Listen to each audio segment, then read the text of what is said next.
kita butuh infrastruktur, betul? Ya, tapi jangan semua uang negara untuk infrastruktur. Di zaman kita dulu juga membangun 10 tahun, betul?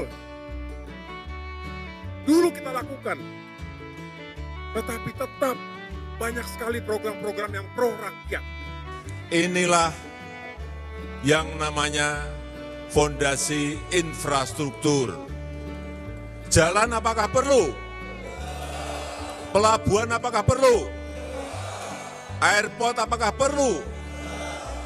Semua itu diperlukan. Di Jawa maupun di luar Jawa sangat-sangat diperlukan karena itu menjadi sebuah fondasi kita untuk bersaing dengan negara-negara lain. Infrastruktur penting, tapi jangan sampai melupakan prioritas kita untuk mengentaskan kemiskinan, untuk pembangunan sumber daya manusia kita. Bukankah negara ada untuk rakyat yang sejahtera? Tidak mungkin kita bersaing dengan negara-negara lain kalau jalannya becek. Benar? Tidak mungkin kita bisa bersaing dengan negara lain kalau kita tidak punya airport di provinsi-provinsi yang kita miliki. Benar? Dan dengan infrastruktur itulah rakyat diberikan kemudahan untuk membawa produk-produknya. Petani bisa membawa padinya dari desa ke kota. Nelayan bisa menjual ikannya dari desa ke kota karena ada infrastruktur. Dan pembangunan infrastruktur itu akan menumbuhkan titik-titik pertumbuhan ekonomi yang baru.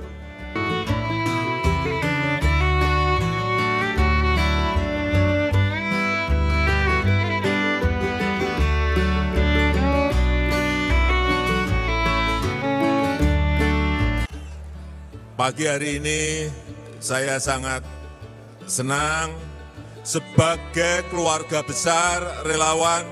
Pagi hari ini kita bisa bertemu, bisa bersilaturahmi dalam rangka konsolidasi.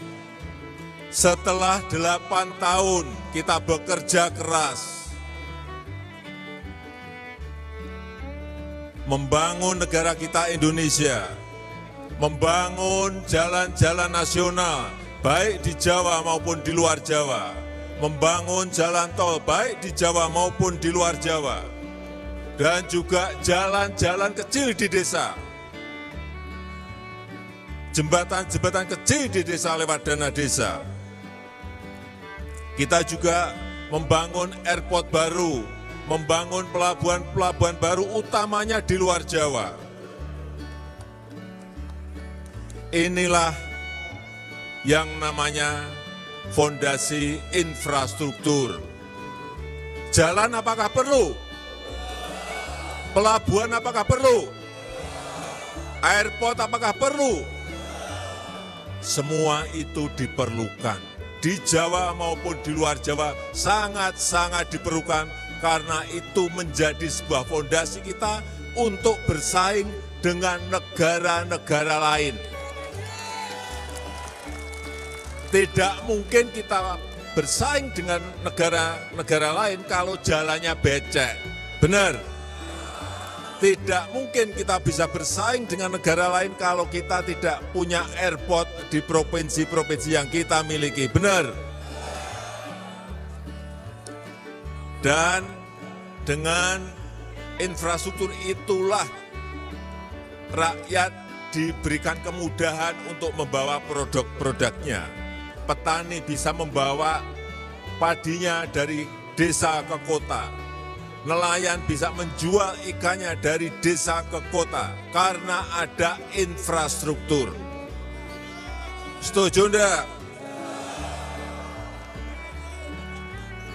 Dan juga produk-produk UMKM yang ada di kampung-kampung, yang ada di desa-desa bisa dibawa ke kota, bisa diekspor. Karena kita memiliki pelabuhan, karena kita memiliki airport, karena kita memiliki jalan-jalan. Dan kita tahu jalan di jalan tol di Pulau Jawa sudah sambung menyambung dari barat sampai ke timur. Kurang sedikit saja di Banyuwangi. Nanti tahun ini insya Allah tahun 2023 insya Allah akan dikejar untuk segera diselesaikan. Siapa yang rumahnya Palembang atau Lampung? Coba dulu sebelum ada jalan tol dari Lampung ke Palembang berapa jam? Berapa jam? Sekarang berapa jam?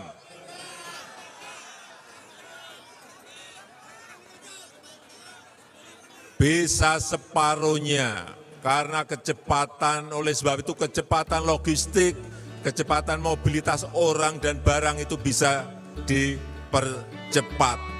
Kita juga telah membangun bendungan-bendungan plus irigasinya. Sampai akhir tahun ini 38 bendungan besar yang kita bangun. Ini untuk siapa? Untuk para petani di desa-desa kita. 74.800 desa yang kita miliki. Dan pembangunan, sekali lagi ingin saya sampaikan, pembangunan tidak Jawa sentris, tidak hanya di Jawa, tetapi pembangunan juga dilakukan di luar Jawa, dan justru sekarang lebih banyak yang di luar Jawa. Bapak Ibu setuju? Karena kita ini memiliki sekarang 38 provinsi, memiliki 514 kabupaten dan kota, memiliki 17.000 pulau. Jadi kalau yang dibangun hanya Jawa, yang di luar Jawa akan merasakan tidak adanya pemerataan. Betul enggak? Dan pembangunan infrastruktur itu akan menumbuhkan titik-titik pertumbuhan ekonomi yang baru. Akan ada titik-titik pertumbuhan ekonomi baru. Saya berikan contoh, di Mandalika. Dulunya Mandalika itu memang pantainya cantik, tapi karena tidak ada infrastruktur, tidak disiapkan dengan baik. Tetapi setelah adanya sirkuit MotoGP, sekarang Mandalika menjadi titik pertumbuhan ekonomi baru. Coba dilihat, Bapak Ibu kalau pengen lihat cantiknya pantai-pantai kita dan laut kita, datang ke Labuan Bajo yang telah kita selesaikan, kita kerjakan. Itu juga titik pertumbuhan ekonomi baru di luar Jawa. Juga di Likupang, meskipun belum selesai, tetapi kita harapkan tahun depan akan diselesaikan. Likupang di Sulawesi Utara.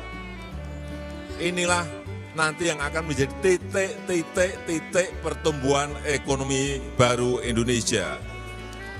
Artinya tidak hanya di Jawa saja, tetapi juga di luar Jawa.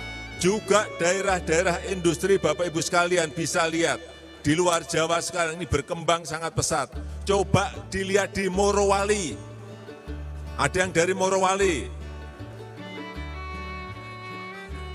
Morowali sekarang menjadi kawasan daerah industri baru Indonesia. Juga yang berada di WDB, ada yang dari Maluku Utara. Menjadi daerah, menjadi titik, menjadi sentra ekonomi baru karena di situ ada kawasan industri WDB. Kalau titik-titik pertumbuhan ekonomi baru ini semakin banyak di wilayah-wilayah di luar Jawa, maka lapangan kerja akan terbuka sebanyak-banyaknya. Setuju? Pembangunan infrastruktur besar-besaran selama 8 tahun, hasilnya mulai kita rasakan, tetapi akan lebih dirasakan itu 5 atau 10 tahun yang akan datang. Itu akan dirasakan oleh anak cucu kita. Inilah yang kita siapkan. Mulai dari sekarang, fondasi penting bagi membangun negara kita menjadi negara maju.